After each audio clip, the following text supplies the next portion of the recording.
Assalamualaikum dan selamat pagi adik-adik mahasiswa. Kita kembali ketemu lagi dengan saya. Dalam kesempatan ini saya akan melanjutkan materi yang saya singkat dengan M8, yaitu tentang jasa-jasa lingkungan di lingkungan lahan basah.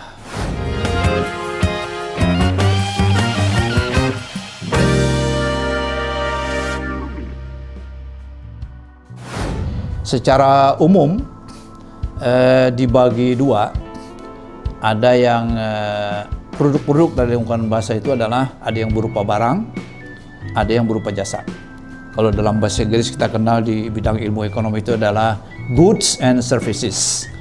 Nah, jadi yang berupa barang misalnya contohnya adalah seperti kayu ya, kemudian yang non kayu apakah buah-buahan, tanaman obat dan lain-lainnya. Sedangkan yang jasa itu tadi seperti misalnya pengaturan air, kemudian pencegah banjir, mencegah abrasi, kemudian juga mengurangi dampak dari gelombang-gelombang besar begitu ya. Itu diantaranya. Kemudian kalau misal nanti akan saya lebih jelaskan lebih jauh. Kalau dibagi lagi masalah jasa lingkungan dari lingkungan basah ini, ada yang sifatnya pengaturan, itu secara fungsional nih sebetulnya tuh. Kemudian ada yang sifatnya penyokong, ada yang sifatnya penyediaan gitu ya. Jadi itu yang akan saya jelaskan ya, satu persatu.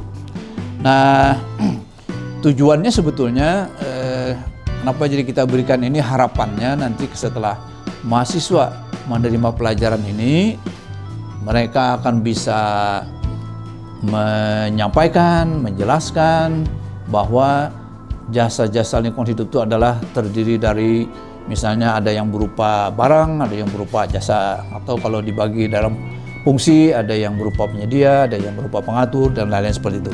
Harapannya seperti itu nanti. Dan tentunya itu setelah kuliah dan harapannya juga setelah selesai sarjana misalnya juga tetap mengetahui dan memahami, bahkan diharapkan nanti bisa mengembangkan tentang jasa lingkungan lahan basah.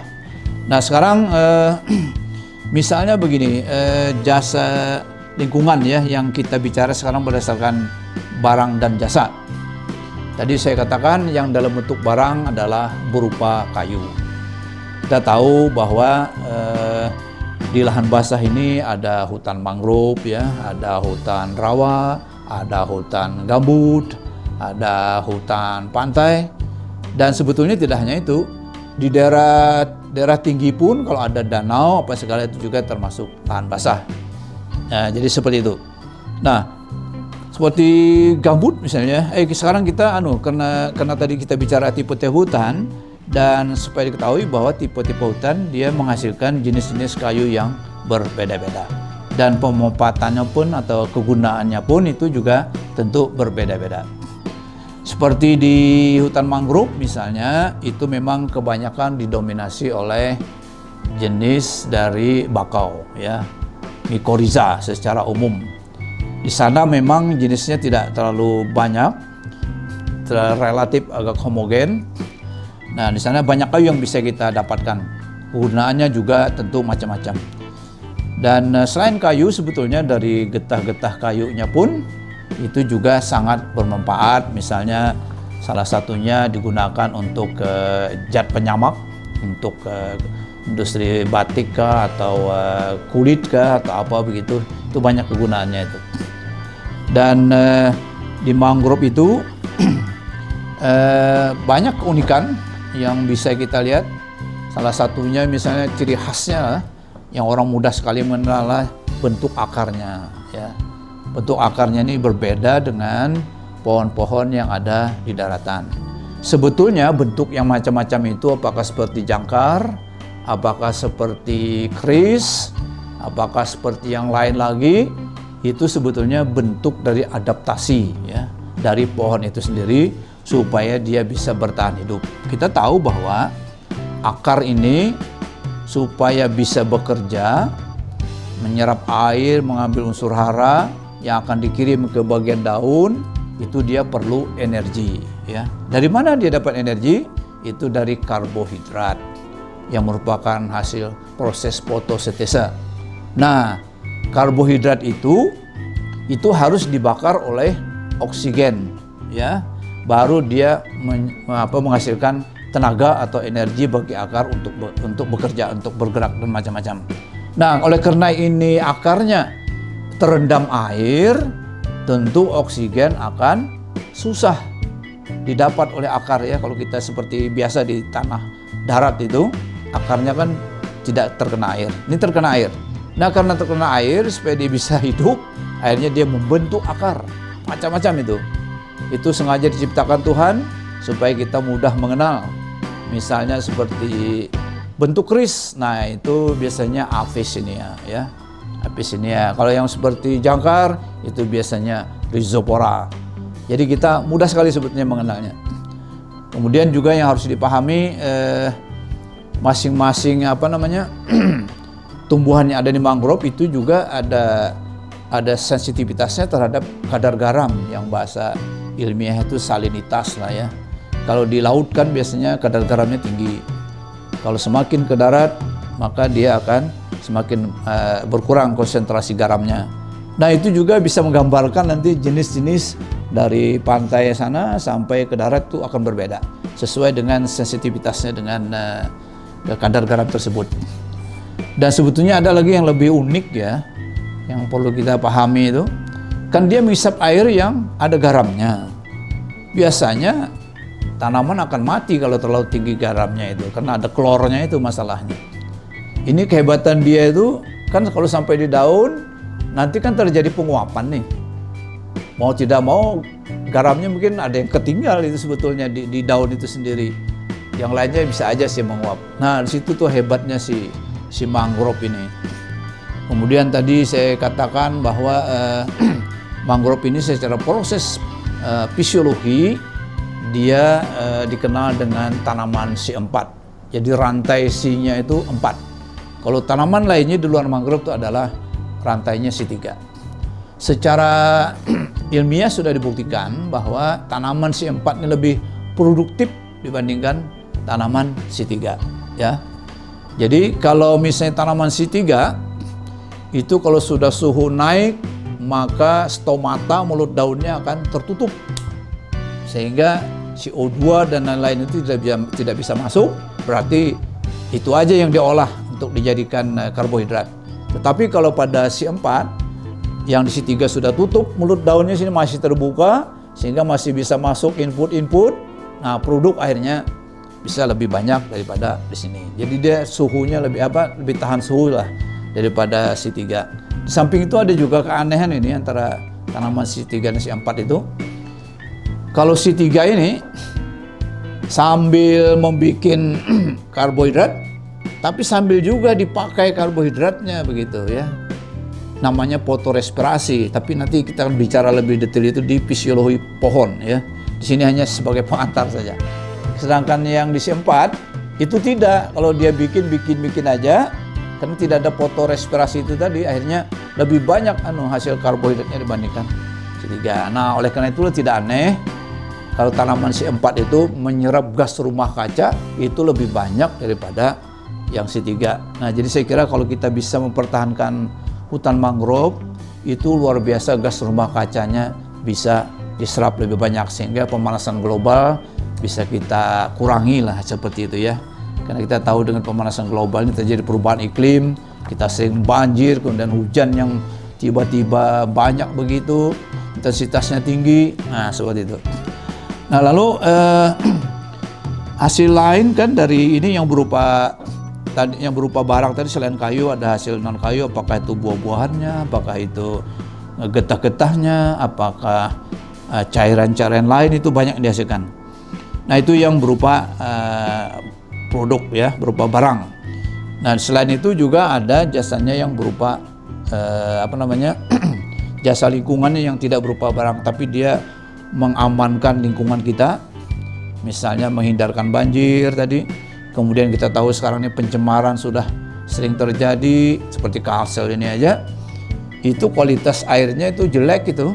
Kalau kita bicara indeks kualitas lingkungan hidup Kalimantan Selatan, ya, yang parameternya 3 itu, indeks kualitas air, indeks kualitas udara, tutupan lahan, indeks kualitas airnya jelek sekali tuh. Makanya tidak aneh kita urutan ke-19 kalau nggak salah nih di Indonesia ini, IKLH-nya, indeks kualitas hidupnya di seluruh Indonesia ya. Itu jelek sebetulnya, yang bagusnya nomor 1 sih ya.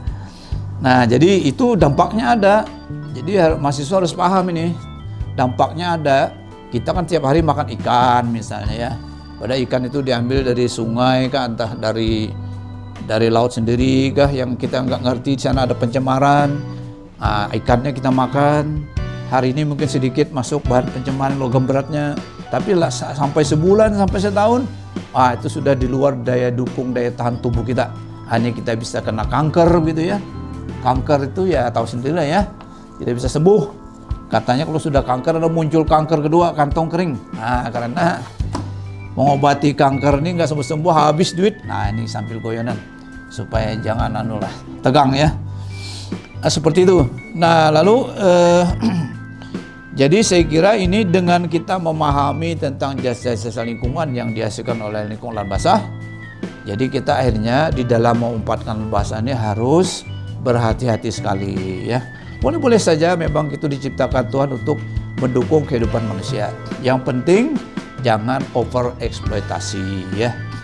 Seperti misalnya di hutan mangrove, kalau misalnya ingin juga mengambil pohonnya, sebaiknya gunakan sistem tebang begini aja, jalur begini aja begitu ya. Jangan ditebang habis, clear cutting itu bahaya tuh.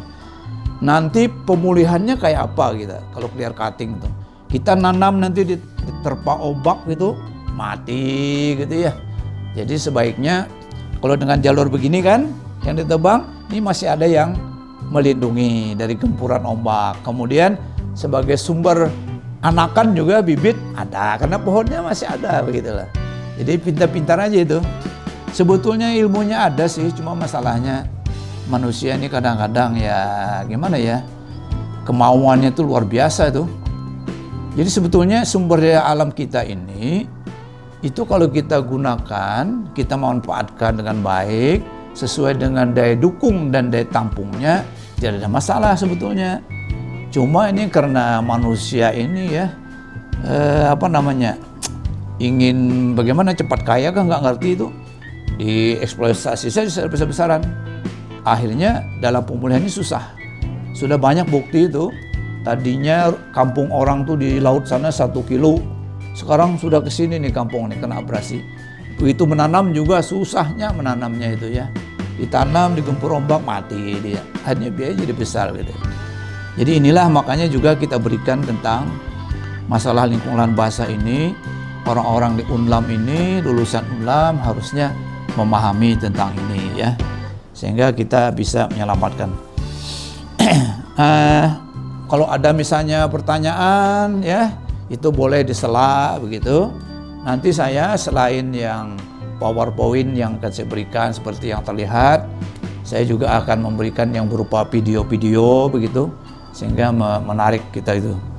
Nah, di jasa lain sebetulnya di lingkungan bahasa ini, selain tadi saya banyak kayu, mungkin saya ini orang kehutanan nih. Padahal banyak lagi yang berupa barang lain seperti misalnya di hasil dari flora faunanya itu ya, fauna ya. Seperti kita ketahui di Kalbar itu ada ikan yang paling terkenal, arwana itu harganya bisa berapa juta begitu ya. Nah, itu juga harus kita pelihara.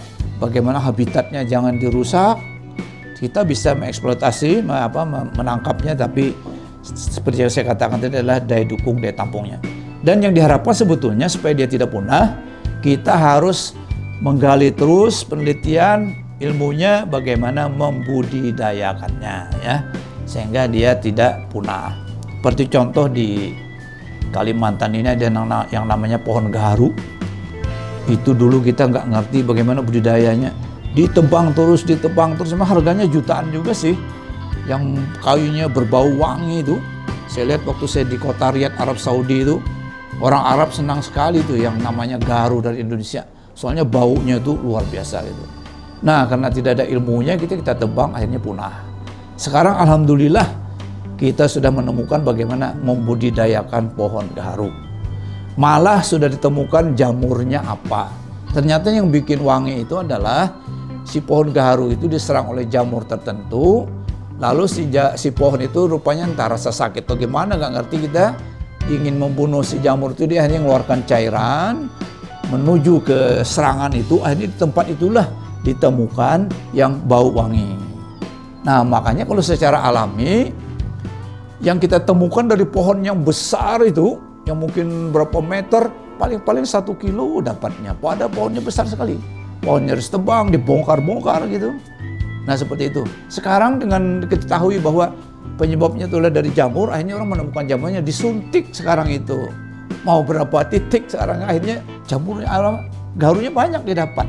Nah, saya kira itu yang akan kita kembangkan. Makanya tadi saya sampaikan di bagian akhir dari mata kuliah pengantar lingkungan lahan basah ini, nanti kita akan membicarakan tentang pengembangan iptek lingkungan lahan basah.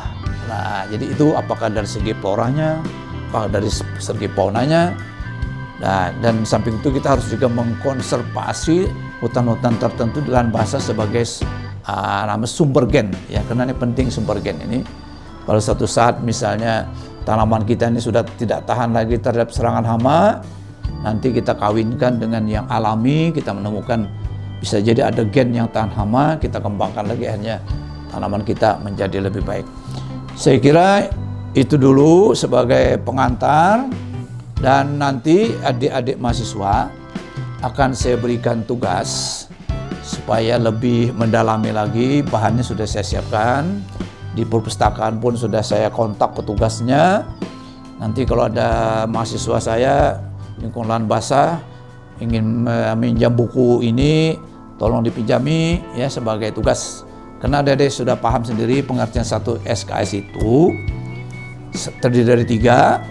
Pertama itu 50 menit tatap muka, kemudian 60 menit itu mengerjakan tugas-tugas, 60 menit adalah mengembangkan sendiri, mencari bahan-bahannya.